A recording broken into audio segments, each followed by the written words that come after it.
Have you guys ever wondered what round a super boosted Striker Jones could make it to if you had the perfect map to play on? Probably not, but nonetheless in today's video that's exactly what we're going to be doing. So the first thing we have to do is we have to come up with a map design that would work out best for Striker Jones. The only problem is Striker Jones is a really bad hero.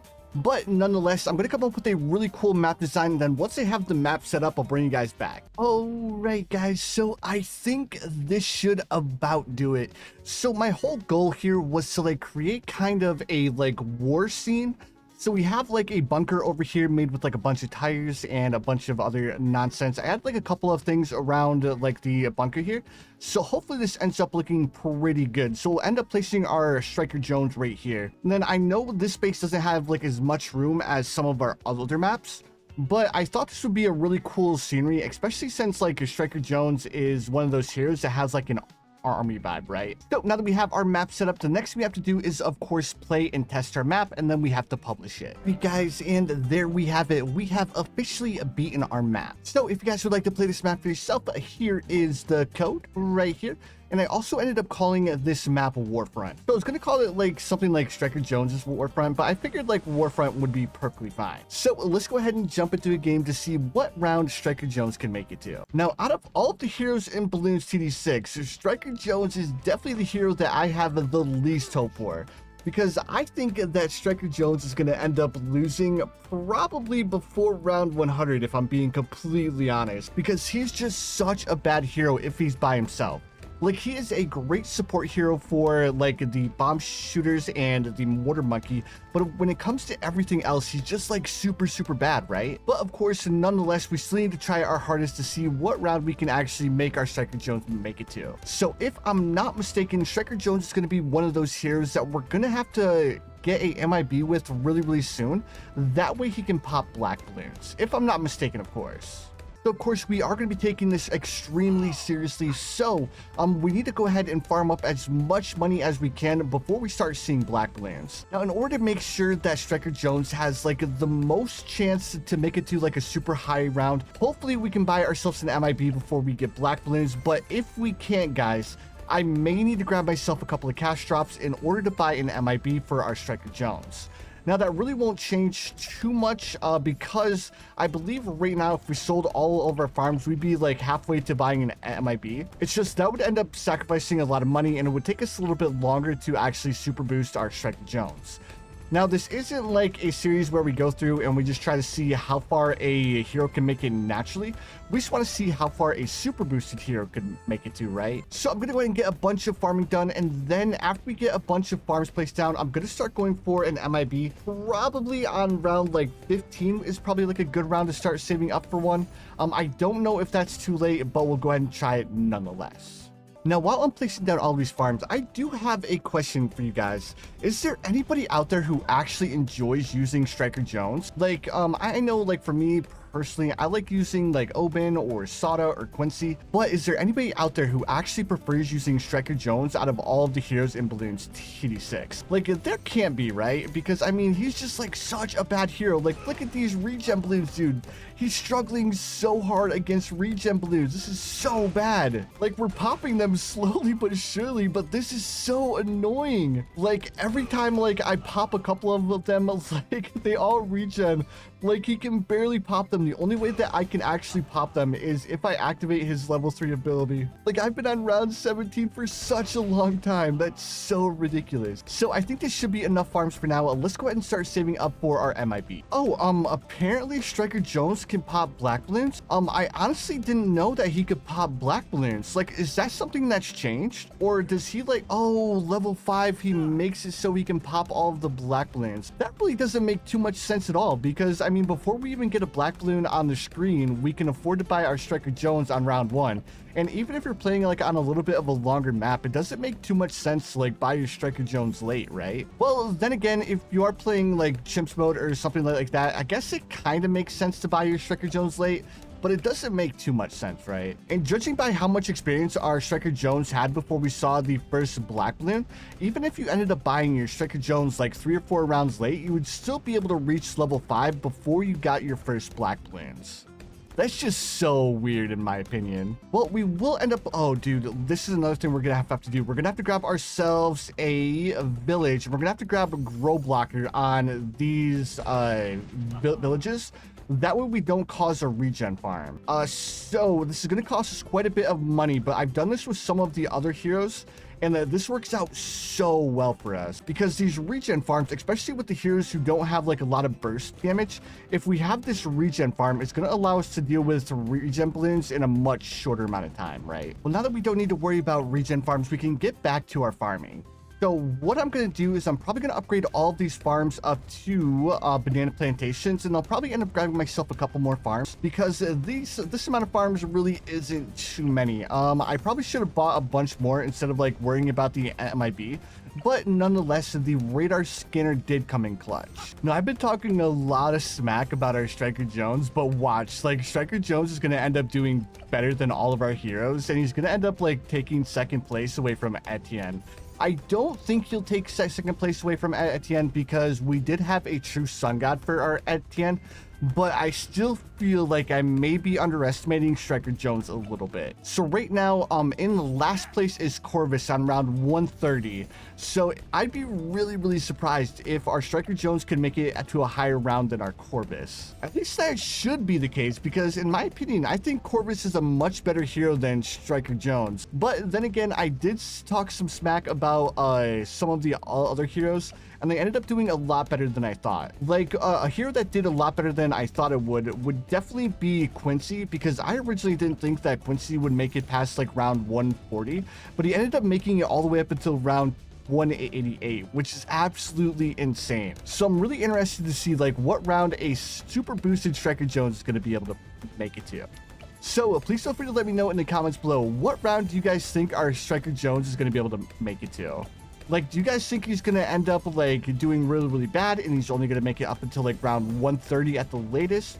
Or do you guys think I'll be surprised and he'll end up making it all the way up past round 180? Now, the reason why I'm saying all of this is because Striker Jones is another support hero like Brickle. Like, he's not supposed to be used by himself. We're supposed to have a bunch of other towers with it, mainly either bomb shooters or water monkeys. Now, this is definitely going to be pushing him to the limit, and again, I'm like really excited to see what round he's going to be able to do. Now, here's our first problem because we're going to have to deal with the Moab balloon. Yeah, dude, look at this. Like, it's going to take us forever just to pop a Moab balloon. Well, he was able to pop a Moab balloon, but it just took way longer than I thought it would. Well, now that we're past round 40, now the fun part begins because now we're going to have to really start worrying about the buffs on our Striker Jones. And I think the first thing I want to do is I want to grab myself a BRF first. And then after I grab myself the BRF, I think I'll go ahead and grab myself an Alchemist to go ahead and buff up our Striker Jones. The only problem is I think I made this bunker a little bit too small, so hopefully the Alchemist doesn't end up helping out our Striker Jones too much. All right, so I ended up grabbing myself an Alchemist as well as I bought jungle drums on the village. So now that we've done that, let's go ahead and finish buying the rest of our BRFs. And hopefully I don't need to upgrade my Striker Jones. I don't think I will because Striker Jones levels up really quick. Kind of similar to Quincy and Gwen. Dudes, I completely forgot that both of Striker Jones's, I think level 7 and level 10 abilities are completely worthless. So the only ability that Striker Jones has that's actually any good is his stun ability. But even though he has his stun ability, it still doesn't do a lot of damage at all. Man, this is going to be so rough. All right, so round 65, we have our Striker Jones upgraded to level 20. And again, guys, this is just ridiculous. The fact that Striker Jones doesn't have an ability that can actually buff him up. Like, he does have his level 3 that can stun Moab balloons and BFBs and ZMGs, but he only stuns them for a couple of seconds. Like, I guess if you just like constantly activate the ability, that would be kind of cool, but it's just gonna take so long to pop all of these Moab balloons. It's ridiculous. Well, I guess it's kind of cool if like the balloons are within range of our Striker Jones, right? So right away I can already tell this is gonna get super obnoxious because I'm gonna have to activate his ability every time like Moab balloons get within range, right? And then once we grab the monkey sub, his level 3 ability is going to be really short. which is going to be kind of cool, but at the same time, it's still going to be pretty worthless. I guess I'm just complaining about his level 3 because I can't really do anything else, right? Like, I have to sit here and I have to like spam his level 3 every time a Bloon gets within his range. But let's go ahead and start ultra boosting our Striker Jones. That way he can do a little bit more damage. Not a ton, but it should help out quite a bit. Also, let's go ahead and grab the Monkey Sub. That way the cooldown of Striker Jones's level 3 is much shorter. Like, yeah, dude, like this ability has to be like the shortest cooldown in all of Bloons. This is cool, but at the same time, it's so obnoxious. Yeah, like if I look it up to a tech bot, this is so funny. Like, the Bloons can't move, but it's not doing a lot of damage at all. Man, this is gonna take forever for our Striker Jones to deal with these balloons. I think I'm gonna go ahead and leave the tech bot off until we start making it until like round 100, because right now it's just gonna take us forever to pop like Bloons if I do have it on a tech bot, right? But I'm not gonna lie, like Striker Jones is actually doing way more damage than I thought he would. Another thing I want to do is I want to go and grab myself a call to arms. That way we can alternate homeland defense and call to arms. That way we give our Striker Jones a little bit more of an advantage, because he's going to need every bit of an advantage as we can give him, right? All right, dude, so here we are on round 80, and I think I want to admit that maybe I underestimated Striker Jones a little bit, because watch how fast he attacks. Like, that is so fast, guys. So who knows? So maybe Striker Jones can't keep up with the rest of the heroes. So guys, what I'm going to do is I'm going to go ahead and fast forward probably up until like round 100. Because from the looks of things, I don't think our Striker Jones is going to struggle at all up until round 100. And I'm kind of curious to see how well he does up against the bad Bloon. All right, dude, so here we are on round 100, and let's see how our Striker Jones does up against a bad Bloon. So right away, I think it's actually doing a little bit better than our Etienne, to be honest. But then again, I mean, our Etienne struggled really bad up against a normal bad Bloon, but he still ended up doing really, really well, right? Well, I say that, but right now this bad Bloon is about to start its third pass, and he still hasn't entered the final damage phase. Like, I think we're on the second damage phase right now, maybe the third. All right, so it was the second damage phase. Now we're on the third damage phase, and it's on its third lap. So it looks like it's taking it down one phase per lap. So it should take us around like I want to say like 6 laps to actually pop this bad Bloon, which is not a very good sign for our Striker Jones at all, dude. All right, so we finally entered the final battle phase, and guys, this is so bad. Yeah, so I think my prediction about Striker Jones not being able to make it as far as the other heroes, I think I'm pretty correct here. Like, I think our Striker Jones is going to end up losing to bad Bloons here, because I think now I'll start activating Striker Jones's level 3, just to make sure that we don't end up losing. I don't think we'll end up losing to like ZOMGs or DDT Bloons, but we'll definitely end up losing to a bad Bloon, right? So now's when the fun part begins, because this is going to take a really, really long time. So guys, what I'm going to end up doing is I'll probably end up going up until like round 120, and then I'll bring you guys back on round 120. Well, actually, looking at round 102, I said I was going to bring you guys back on round 120, but if our Striker Jones ends up losing before that, then I'll bring you guys back then. Well, maybe I should have made the track a little bit shorter, because now he has all these balloons stun locked. So this is why I said we're definitely not going to end up losing to like ZOMGs, BFBs, or DDT Bloons, but he doesn't do a lot of damage to bad Bloons, which is why I think we'll end up losing to a bad Bloon. Right, guys, enough of me talking. I'm going to go ahead and fast forward up until round 120, or maybe round 130, depending on how well our Striker Jones is doing. Alright, dude, so we finally ended up making it all the way up until round 130, which was actually the round that our Corvus ended up losing on. So luckily, our Churchill is actually doing a little bit better than I thought. The only problem is it takes him forever to pop these Bloons. So I've been like turning on his level 3 every now and then, but for the most part, his level 3 ability isn't too bad when you're dealing with like ZOMGs, BFBs, Bloons, or DDT Bloons. But just because it's good up against like Bloons and DDT Bloons, that doesn't mean it's going to be good up against bad balloons. Like the last couple of bad balloons that we came across, we almost ended up losing because of how long it took our Churchill to actually pop them. So I have a feeling that we're probably going to end up struggling pretty bad at the next round of bad balloons that we get. All right, dude, so our Striker Jones ended up beating round 130, so that means he's better off than our Corvus. Even though Corvus was a little bit of a unique case, like I still don't feel like I did Corvus justice.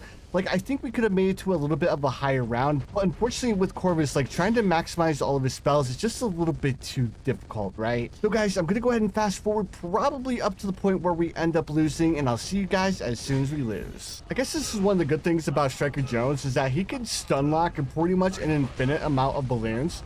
But this just takes forever, guys. Like, I need to make sure that I time the ability correctly so, like, it stun locks as many mob balloons as I can. But, man, this takes so long. So, we ended up making it up until round 140 so far. And I have a feeling that this is probably going to end up being the very last round, guys. Because our Striker Jones struggles a lot with dealing with the bad balloons. And dealing with a reinforced bad balloon, I just don't think that our Striker Jones is going to have enough popping power in order to deal with it. So I want to say that these bad balloons are somewhere around their 8th or 9th lap, and we haven't even done half of the damage to the normal bad balloon. So like I was saying, I have a feeling that this is going to be the very, very last round, and there's not really too much else that we can do. Like, we can't activate any of Striker Jones' abilities because Striker Jones level 3 only works on ZOMGs and below, and of course his other two abilities only work with the Mortar Monkey and the Bomb Shooter, unfortunately. Yeah guys, there's no way that our Striker Jones is going to be able to pop this reinforced bad balloon. In the off chance that he's actually able to pop it, I do have his level 3 ability ready to activate as soon as the bad balloons pop, but he hasn't even gotten to the last stage of the normal bad balloon. And they've already done like 11 or 12 laps so far. Like, man, this is so rough. But then again, Oben ended up making it up until round 140 as well. So it's going to be really interesting to see which hero had more pops. So Striker Jones or Oben. I'm going to wait until the very end to check Striker Jones pops because I want to have a little bit of a surprise. So hopefully Oben ended up with more pops, but I think Striker Jones may end up coming out on top because his level 3 ability, it ended up helping him out quite a bit. So like I was saying, I think our Striker Jones is actually going to overtake our Oben as far as like pops are concerned. Man, I'm watching these bad balloons and I'm like, okay, this is the one where it's going to end up leaving. But man, it's like so anticlimactic just waiting for the bad balloons to leave because I know they're going to end up leaving, right? Like, we finally got down to like the final stage of the normal bad balloon, and we haven't even gotten down to like the second stage of the reinforced bad. And there we have it, dudes. We have officially made it up until round 140 with our super boosted Striker Jones. So, moment of truth, our Open ended up getting around 20 million pops on round 140. So how many pops did our Striker Jones end up getting? So he ended up with 20 million as well. I don't remember exactly how many pops our Oben ended up with. What I'm going to end up doing is I'll put the rankings on the screen right here. That way you guys know where Striker Jones is ranked, if he's ranked above or below Oben. So judging from the fact that he's almost at 21 million pops, I'm going to have to say that Striker Jones is probably just above our Oben. But then again, I could be a little bit mistaken. But anyways, dudes, I just want to say thank you guys so much for watching the video. If you guys enjoyed it, make sure you guys hit that like button. Also, if you guys are new around here, don't forget to subscribe as well because I do upload quite a bit of Bloons BTD6 content. But anyways, dudes, again, thank you so much for watching, and I'll see you guys in the next one.